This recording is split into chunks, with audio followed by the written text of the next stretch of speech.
I studied with Bruce Lee in 1964, and the style or the method, which many people call it, is not really a Jeet Kune Do style. It's a concept. And in the concept, Bruce encourages to research many different arts, regardless of its country's origin, whether it's from Japan or China or Okinawa or Korea or Thailand or various different parts of the Orient, even Western arts. We were encouraged to look into it and find something that worked for us. So Jeet Kune Do, again, is not a style. It is a concept in which you're trying to utilize many different systems and styles and get the essence from it. In 1964, I met Bruce Lee, and these are the things that he stressed. Larry Hartzell was one of his original students, and Larry has been, for the past years, he's been in law enforcement for 8 years. He has an AA degree in criminology. Larry Hartzell is a bodyguard for such people such as Mr. T. And in the recent years, he has developed, becoming a very, very good bodyguard and a security person, being hired by various different celebrities in the Los Angeles and Hollywood area. At this time, I'd like to introduce Larry Hartzell. And as I said, he's an original student of Bruce Lee. He's gone his own way. He's developed the Dumog portion of Kali, the wrestling portion, and he's developed even the Jeet Kune Do grappling and trappling, and putting it into his own system. Originally, Bruce taught us various different trapping methods. For instance, if the punch was to come and we were to trap it, we would come back here and we would lock up. This would be the lock-up positions that we would use. So this is basically, Larry has taken it this way, and he's developed it, researching different grappling styles, and he's become sort of like our specialist in the Jeet Kune Do, in the grappling phases of the art. So at this time, I'd like to turn over the tape, and I'm sure you're going to enjoy it. Thank you.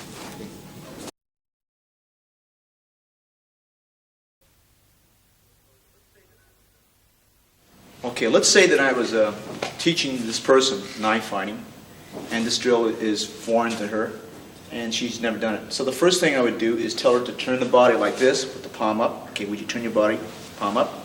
Okay, covering the center line, and switching to the other side, palm up. Going to the center line, the arm pops in like this, okay? And then twist again, palm up. Then I'll ask you to take a step and go like that, and then do a step on the other side, and then palm up, okay? Like that. Twist again, palm up. Okay.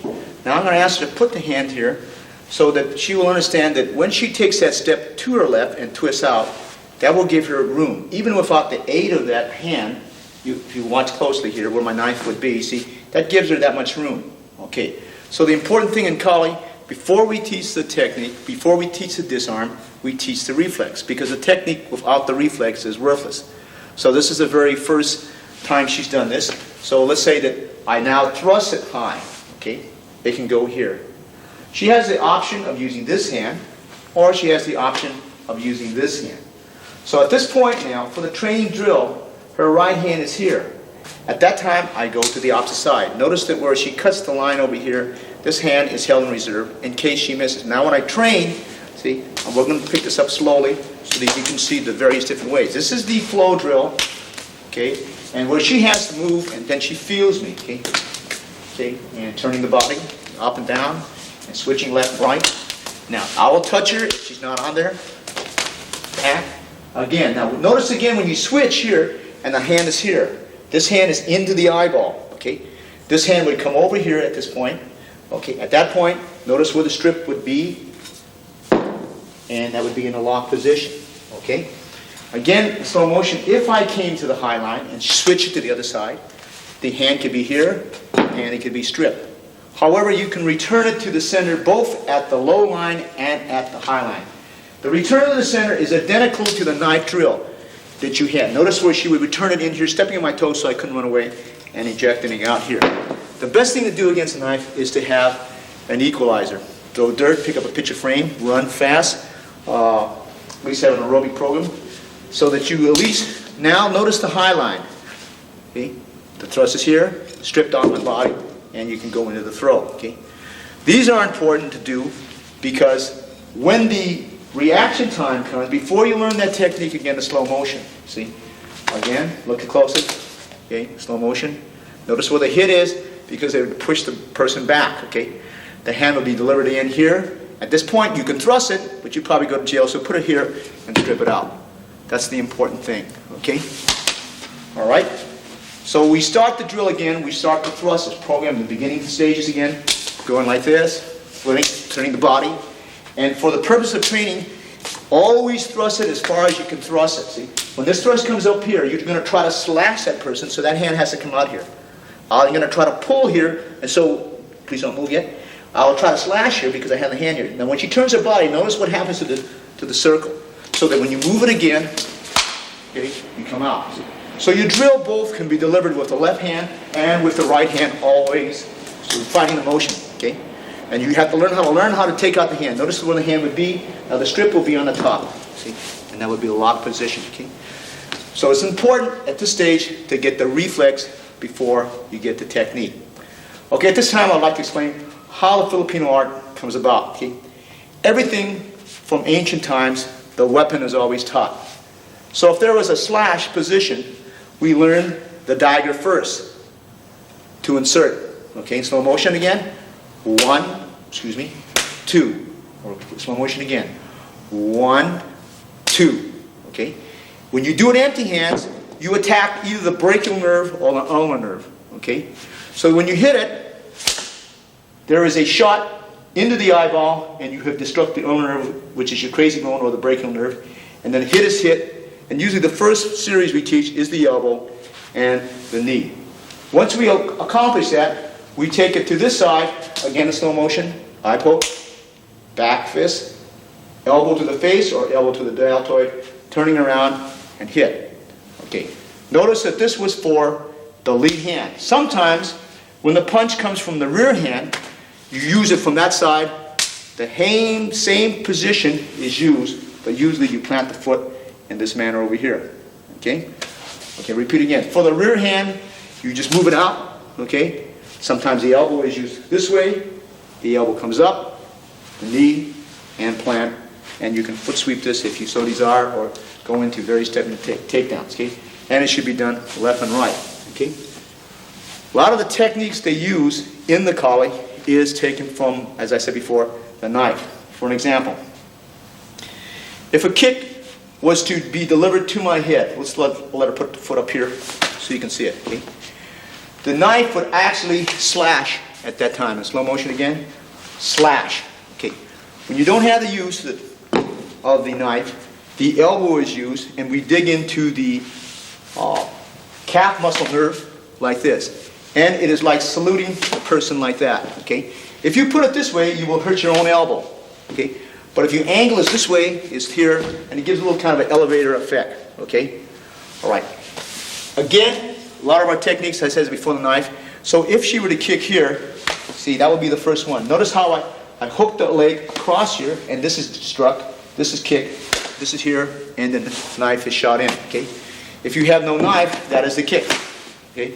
Notice again, they lift up, destroying the nerve here, or kicking, okay, to the groin, and at the same time to the opposite leg, okay? So the drill would be, if they kick to that side, we lift the knee up, destroy, lift the knee up, destroy, lift the knee up. Very typical, that typifies the Kali system in the Filipino martial art. That's the first motion that they teach, okay? Now, when the kick is here, it can be delivered with your left knee, which gives you the side kick here, okay? So this motion is here, see? If on that side, you can use your reverse knee, which comes to here. When your reverse knee is used, see, the side kick is delivered here. Okay? This is very important because the destruction is very important. Okay, when the side kick is delivered in this section, the knee is delivered again, see, like that, slow motion. Or the elbow is used down, sometimes exposing this, giving it so the knee, elbow come down, or the knee can be used up. Okay? You can destroy kicking the thigh. But we never passively, when the kick is done, go like that and jump back. All right? Many times we do deliver here, if the kick is here, automatically, because the knee is destroyed here. This is very typical of Kali and Penjak Silat in the art. The arts of Malaysia, Indonesia, and of the Philippines, they have a lot of common. Silat is practiced in southern Thailand. It is practiced in Malaysia, in Singapore, and in the Philippines. The Philippines at one time was called Maralikas. Okay? But the name is different. When you call it, in the Philippines, they refer to it as Kuntao Silat. They're mixing the art of Kuntao, which is probably a Chinese extraction mixed in with the Silat. That's taught in the southern Philippines. So we say Silat. Okay? In Malaysia, it is known as Bersat Silat. And in Indonesia, it is called Pencak Silat. And in the Philippines, whatever the tribe is, they could be Silat Tausug, which means it's a Silat from the Tausug tribe. Or Silat from Magmindanao, or Silat from Maranao, which these are the tribes in which the Silat comes from. But basically, the Silat is practiced in the southern section of the Philippines and to a certain degree in the central part. Kali is another word for Silat. Eskrima is a derivative of Kali, or Arnes is a derivative of Kali by some people's interpretation. Okay? A lot of our empty hands, okay, come from the motion of the stick. As I was saying before, your basic hand motion, I'm just going to go slow here, because this is a stick exercise, see? But the sound of the stick, two things are hit. One hit would be the knuckle, and then the head, and you pound, see? This is what we call higut, meaning to tie, hubad, meaning to untie, and lubad, meaning to blend with your opponent. Okay? And we can go backhand to backhand, and then move out. Okay? This is and we can move it very slow. Okay? Notice the hand position here where we punch. See? Okay? This is very necessary now to show you where the position would be. Usually done at high speed, but for the purpose of this film, we're going slow so that you can understand. See? At this point, all the tools are being used. The tool when to use the knee, the left knee, okay? When to use the various different kicks. See, that's one kick, that's the second kick. When to use sometimes the use of 3 kicks, okay? Okay, this is the basic colic drill, okay? When to use the position of when that elbow can hit the crazy bone, okay? And use it of the left elbow, okay? And the use of the right shoulder, and the use of the left shoulder. These are all different lines in which we practice. It also teaches us when we find the different lines of attack for disarming. Okay? So basically, this is what we refer to as the Filipino system of self-defense because we use the tapi. Okay, in slow motion again, when you backhand, you tap, they tap out. Tap, tap out. This is the exercise which we call tapi or tapi. Or as the American Filipinos say, tap. In reality, we wouldn't do this long. But this is to exercise your trapping hand. Okay? Notice that when she hits with the puño, okay, she can trap on the inside of the hand. She can trap on the outside of the hand. Okay? So it is when she holds the dagger, exercise in slow motion again, tapping exercise would be like that. Inside or outside the trap would be. Okay, but in reality she would trap and stick. Okay? Over here she might come up here and grab and hit. Okay? So that when you practice all the way down the line, this could be a hammer fist, which is held this way. This could be a knife hand, which is held this way. It could be a half fist. It could be a finger jab. It could be some type of claw weapon or some type of method. So the exercise would still continue. Okay, that's the trapping. Okay? Again, I'll go back to here. So there are 3 speeds in the training of the hands in Kali. Okay? Okay? Notice now I am going to lose one of the weapons. Okay? She will strip on this weapons. Okay, out, and we will continue the flow. Okay? Now, notice how narrow. In the beginning, we might not be this narrow, see? Okay, we're going to back up just a little bit over here like this. Okay? Okay. And we go high. And we use the backhand just like you had the same backhand again, see? Then we come over here, using the fist, the training. Notice that over here, we could destroy the fist at that time. This is a very favorite one of a lot of Kali men, see? Why the destruction of the fist comes from the movement of the dagger. So if they were to punch, notice how this takes the place of the hand. So now the elbow does the same work as that dagger. See, all the motion are from the movement of the dagger. Okay, now, it can be done very, very slow. See, this is one of the cases. When I look in systems, and this is part of the Jeet Kune Do concept, This looks like Tai Chi, but it's not Tai Chi. See? In actuality, see, you're not going to spend this long. See? You would move in to different variables. See, this is one of the tactics that you might use, okay, to get into so that you sweep the foot, okay. In reality, when they punch, it would be one motion, and that you would be in, okay. But in the training flow, you do this. I look for similarities because there's similarities in every system. For an example, if you were to punch and I do a Pak Sao, as they call Wing Chun, and I do a Lop Sao and Gua Choi, and I trap and hit. Very common technique that I learned from Bruce Lee. Okay? But you would think that's only in one particular system. But if you notice closely, a system from Kali derives in the same principle. See? Notice that you trap the hand, you come back here and hit. Okay? Let's take another similarities because it's very, very important. Very important to realize principles and concepts because every style has it. And so what we have done in the Jeet Kune Do process, to remember again that Jeet Kune Do is not a product, it is a process. And the concept is to absorb what is useful. So we have borrowed a lot from the Filipino martial art because it's not a system, because what we want to do is improve ourselves. Okay, let's take a very common. When you trap the first barrier here, and you trap the second barrier, that's 2 shots.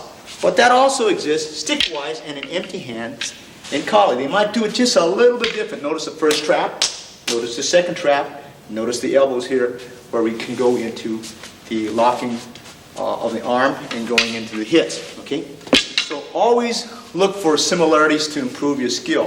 Okay?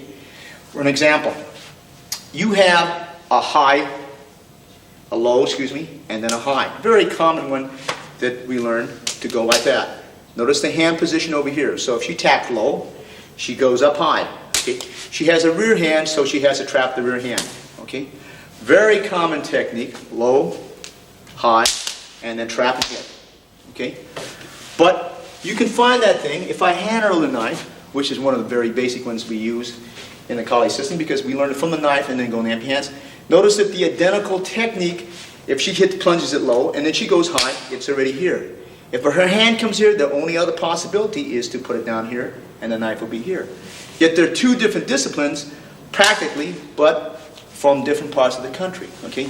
So that's important to realize in anything that you have different types of arts, but they look for similarities rather than dissimilarities in different arts. Okay? Some systems depend on long range. Okay? Some people depend on close range. Some people depend on what we call ground fighting. Some people depend more on grappling. But the main point here is to develop various attributes at that level. Okay? Just as there is sticky hands in Wing Chun. Okay? This is the concept of Wing Chun. Okay? Right? From here, you can go in slow motion, so you go into your various strikes. However, you have the same concept in the Kali, which we call Higut Hubad. See? That if I strike here and she strikes there, I'm in. So again, you have the same concept in 2 different arts. You have the same arts concepts which you might find in Penjak Silat. If she were to punch, and I were to make the motion like that and come up, this is a very common principle in Penjak Silat. Okay? All right? There are over 158 different styles. Notice again, this is Penjak Silat, but it looks like it could be from possibly Wing Chun, possibly from Kali. The same principle is being used here. Okay? Look at again a principle that you might find in Kali, and if she blocks, okay, notice it's there. Okay? Very interesting to notice that when the Americans first came into the Philippines, most of the boxers fought in what we call John L. Sullivan type. The hand was more like this. Okay? There was no slipping, left, right, and back. There was no ducking in his body. It was just straight blasts. Look at the fighters from John L. Sullivan, okay, to guys like gentleman Jim Corbett, did a hand like that. And when they punch, they watch some of the pictures, they put the hand back like this, just like the karate people. In the Philippines, if you notice the fighters at the same time period, the hand was up. They were slipping left, right, ducking, weaving, okay? Because from knife fighting, the knife has to be held in tight when you strike. So if the knife is held this way and hook, the same principles are being used. Okay? That's very important to realize that different contributions of different people into the martial art. So in the Philippines, they already had the hand position here because You cannot put your hand out like that in knife fighting because it'll cut it off. Same thing in Siniwali. You would never fight a guy like that, the hand's out. Your hand has to be in for protection so that you can strike. Notice the hand position. If I didn't have the stick, it would still be in the hand position this way. Or, notice the hand position, okay, if your hands are like that, right? One is ready to strike. So if I drop it, the motion comes from motion.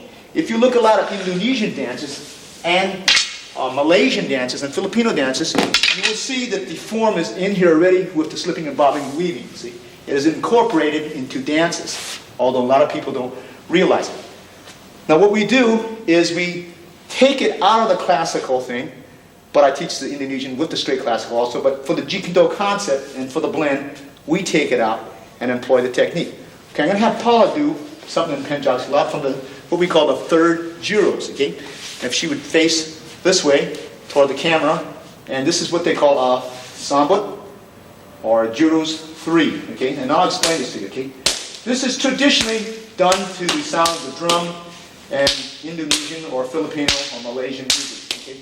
This one here is an Indonesian form. Should I ask you to do it one more time so the audience can see it again? This is a classic, where all techniques are taken from that motion. That's a sambut. Okay, now notice that the first sambut, if I have her face the camera again from this angle over here, and doing the first motion of that particular gyros. Notice that motion here. Now, this motion here can mean three things. It is for the right punch, which is delivered right over here. Look at it again. So when she does it without somebody punching, it looks again like that. But that is one of the interpretations. Okay? Now the second one is if I throw my left hand, notice how the punch is here. Okay? Again, if I shoot here, the shot is here. Okay? Again. Okay, now I take my hand away. Notice it. It is just like the form. Okay? The other one is when the hand is on both on the outside. That's the shot. Again, in slow motion. From here, she has the option of going into various different types of tactics, right? Different types of follow-ups and so on. But that's what we do. We take it out of the classical content and then do the approach, okay? We do the approach by not modernizing it, but taking it out of the structure, and if they want to later on go back and learn the form where it originally came from, that's what we do, okay?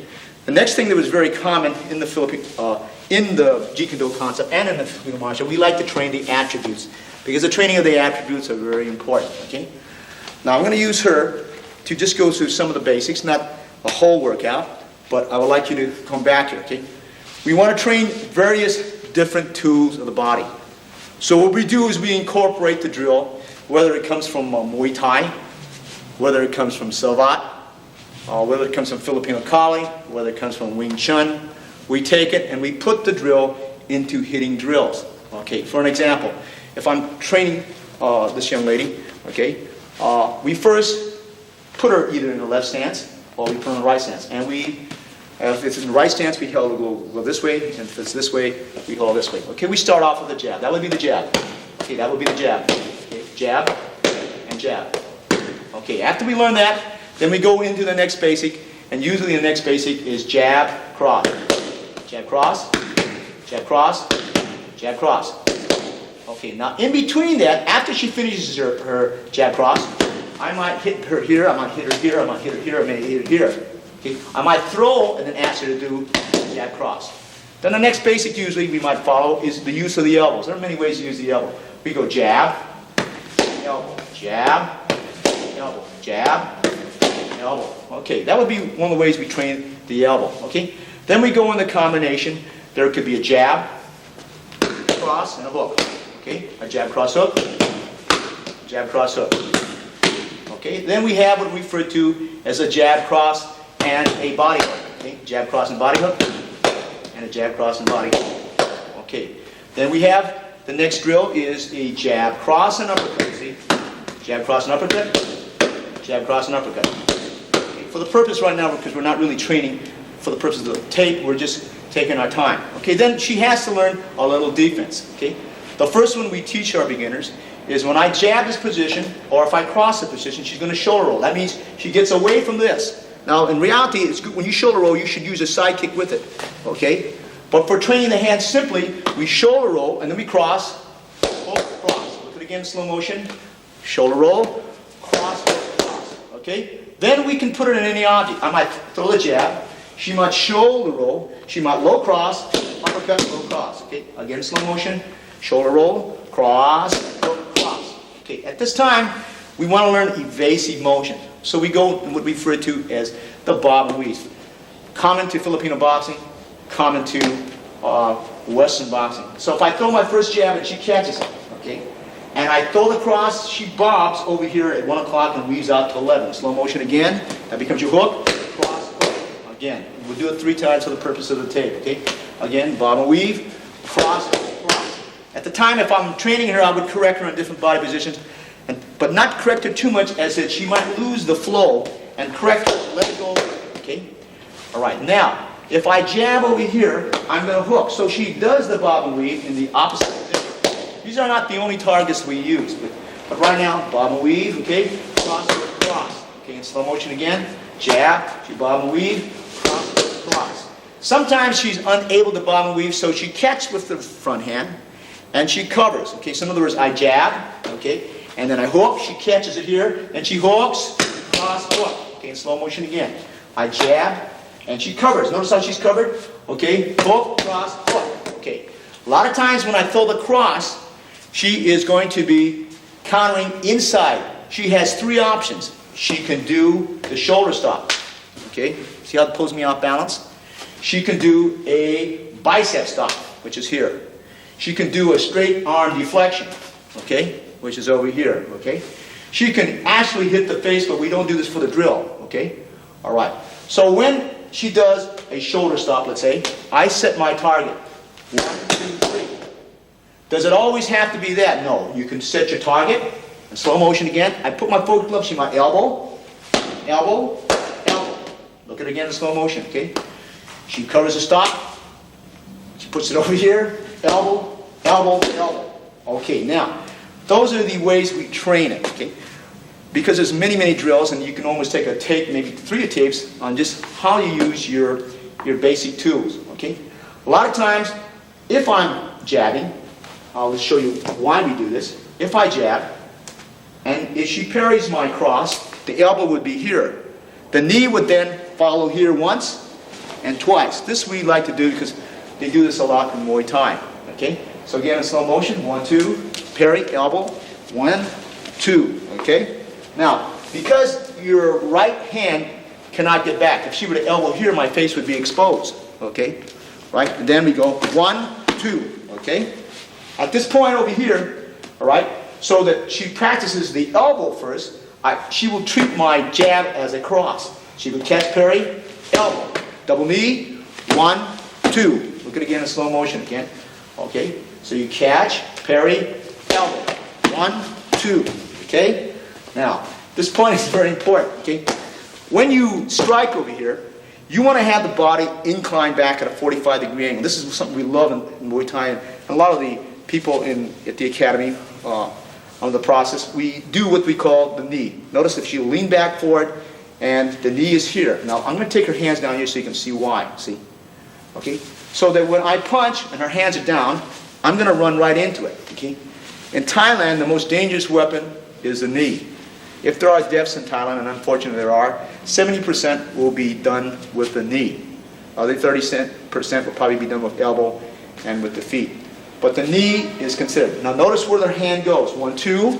The knee is here. This one's going to snap with the elbow when it lands 1, and that elbow will come over here. 1 and 2. Okay, in slow motion again. Okay. Notice the knee pump action. 1, 2. Okay. Or it could be followed by 2 elbows after the knee. Okay, 1, 2. Okay, now watch. You should come up with the knee first. Okay, knee over here, then the elbows planted here. 1, 2. Okay, all right. I'm going to do this in slow motion. Okay, so you have the choice from going from elbow to knee. If she punches, okay, and you come over here, your hand comes on the outside. Notice the position over here. The knee is delivered here. The snapping of the elbow is here, and the down elbow is delivered down. Okay, in slow motion again. Okay, now, all these drills, see, you would automatically do this into flow. Okay. We are taught at our academy, or we'd like to teach our people, that if they do the same technique, right, and you start with Muay Thai, and you're doing Muay Thai, that at any point you can go to Silat. Silat is a very slow little foot sweep over there, so you understand the possibility, so that you can flow from art to art without even knowing when you flow from art to art. Okay, now we work the legs. Okay? The legs we take from various different arts, from the Jun, from kickboxing, from Sabat, and from the Muay Thai. In Muay Thai they go through, but right now we're not going to be working on Muay Thai. We'll work a little bit more on things like Sabat. Okay, we position the hand position. In other words, if she wanted to kick, and Sabat kicks with the toe of the shoe to the kidney. Okay, right there in the kidney, it would be here to the kidney. And they use the toe of the shoe because the toe does the damage. Okay, all right. Notice where we put the glove. See, that would be, okay, again, slow motion. See, so that she has the target practice here. Okay, in Sabat, they will lightly go to the calf bone. So we sometimes put the focus glove, see, using the target again, slow motion again, please. See, 1 and 2. All right. The kick can be to the inside of the leg. 1, 2. Okay. So when we practice, we put the target up here. We put the target up here. We put the target up here. Okay. The side kick, we put it here. See? All right. Again, side kick at various different levels and very different levels. Okay. Any kick can be used with the focus glove. You can use the straight kick. Okay. This way. Okay. All right. Using the instep. Okay, again, slow again. Okay, you can use the ball of the foot down. Okay, and you can use the toe of the shoe as the toe of the shoe is good.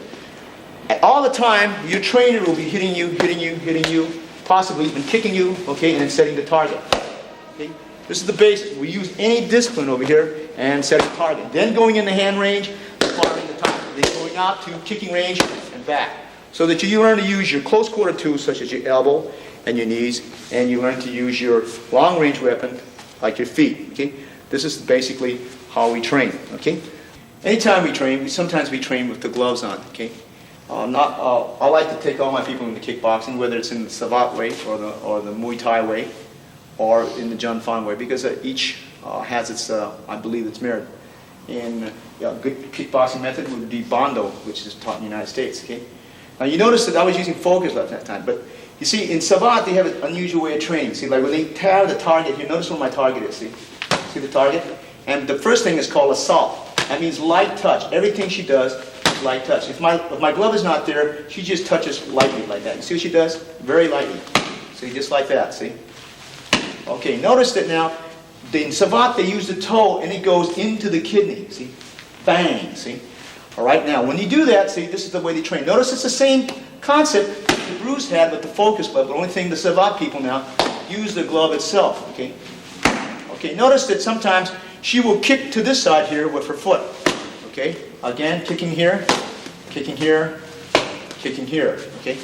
All right. So sometimes she kicks low to my left. Okay. I set my target and she kicks high. Notice that Savat moves left and right. Again, you go here once, back, and here twice. Now, I'll ask her to reverse that. She kicks high first here, okay? Steps out to that side, and kicks low here, okay? Again, she steps out here, 1, and then 2. All right, now, the drills are similar to anything, okay?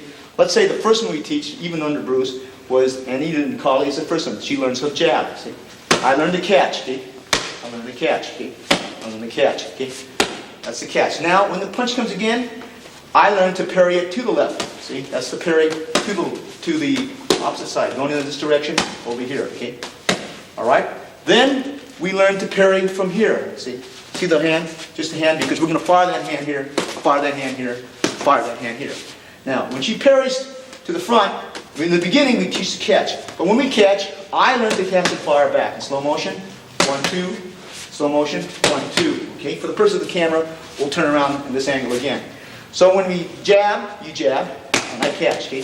This is a very basic one, even before you start to spar. See, 1, 2. Now, later on, she throws a jab, she throws a cross, and you come in. Slow motion, 1, 2. Notice where the hit would be. 1, 2 is in the face. 1, 2 in the face. 1, 2 in the face. The other way now, She catches over here, and she throws across. Notice where my hand position would be. Okay, slow motion. 1, 2. For the purpose, I'll hit to the gut. 1, 2.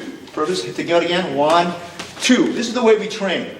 Rather than take it from a set, we do this. Okay, and from here, again, very common one they use in collie is they go here. See, notice that I'm hitting the bicep every time she hits with the cross. 1, 2, and automatically, if you're using the elbow, your foot will be up. Okay, now, at this point over here, you are educating both hands. Let me show you something very different between Western boxing and Filipino boxing. In Western boxing, the minute they jab, a lot of times, and if they don't bob and weave, and they throw this hook here, they cover like this, okay? Many of them just put the ear here, okay? Now notice the difference. That's the first difference. Notice how we monitor that other hand. Notice that when she hooks, notice where the elbow would have reached. It would have hit the face at that point. That is one of the very basics that they do in Filipino boxing. They monitor this hand. That hit is right here on the bicep here. So you have this one that goes to the bicep. You have this one here, slow it down a little bit. We go to the rib cage. And we have this one over here that goes to the face. We also, at rare occasions, when they jab and they hook the front hand, go over the bicep here. And I'm covered here, see? And that elbow is here, which gives the elbow here, which gives the elbow over here. So this is some of the things that they do. The last two elbows were from Muay Thai. Muay Thai has something good in the elbow because they always cover the head like this. Collie puts their hand here, which I prefer to use in Muay Thai fashion because it covers the head. So if she elbows me here, she's going to cover her head, see? I cover my head, okay? She covers her head, okay? Okay, another useful drill that you have, whether in kickboxing or in the street, is your shoulder roll. When you shoulder roll, and she crosses the first one, I'm going to move my cross back, shoulder roll, shoulder roll, shoulder roll, shoulder roll, shoulder. Notice my catch is with my rear hand. However, it can be with my front hand, see? Then you learn to time the motion because you might go in and then go out here, strike, up and over, and go into various different combinations, okay? All right, so this is basically the way we train at the gym. To get a combination of, we like to, if she throws a 1-2, okay, and then she round kicks to my side. Okay, so I might train like that, 1-2 from here, bang. That's savate leg. Look closely at the difference between savate. When they shoot this to here, the classic position, they hold the hand out here. But a lot of people now in savate now are going like this. As Muay Thai, when they throw the 1-2, they use the whole shin. The whole body is turned and lifted into this motion. Now let's look at the difference between similarities, which you can go on to. Okay? The basic difference in that same technique, again comparing the three arts. Okay? In a savate, if you throw the 1-2, they keep the distance and they use the point of the shoe going like that. In Muay Thai, they want to get as close as you can to deliver the shin into the thigh, but they both do pretty good damage when you hit. Okay? Now in Kali, they will do the same thing. And like Punjab, once they kick, they stay. Because this is important. Notice to the body, notice the foot. I'm going to do this very slowly, okay? So that you get the basic idea, okay? Okay, let me explain again the Jeet-Kune-Do concept. First of all, Jeet-Kune-Do is not a style. It is not a product. It is a process in which we use different disciplines, whether it comes from Muay Thai or whether it comes from Savate or Kali. If we have distance and if we have a weapon, we use weaponry, okay? Because that is your greatest advantage, okay? Okay. Now, if you don't have a weapon, at different ranges, you can go from art to art. Out here, I could be kicking any system, northern system, southern system, Muay Thai, any position that you want, okay? You can do anything. That's kicking range. So whether you use Bando, Burmese boxing, or whether you use Muay Thai, or whether you use Savate, it doesn't matter. Okay, let's say that this person is standing here. At this point, for purpose of illustration, I might use what they call the sachet, okay, that they use in Savate, which is like that, see? When I come in, I can go into Wing Chun. At that point, I might flow into Western boxing, okay? At another point, I might go into a lock similar that you might use in Jiu-Jitsu, and for the purpose of camera, I'll take the person down like this and lock the person here, and maybe go into any system that employs this type of lock, whether it be Jiu-Jitsu or Aikido or Kali or Penjak Silat. Now you notice that we went from system to system without a flow. Okay? I might stay out here use any particular kick, break into Wing Chun range, and right from here, use a Muay Thai elbow, all right? And for the purpose of the camera, I'm going to go slow and come into various lock position over here, okay? This is what we call the Jeet Kune Do blend. It is not a system where we go from discipline to discipline without a thought process. And this is very important in the concept of JKD. Okay, thank you.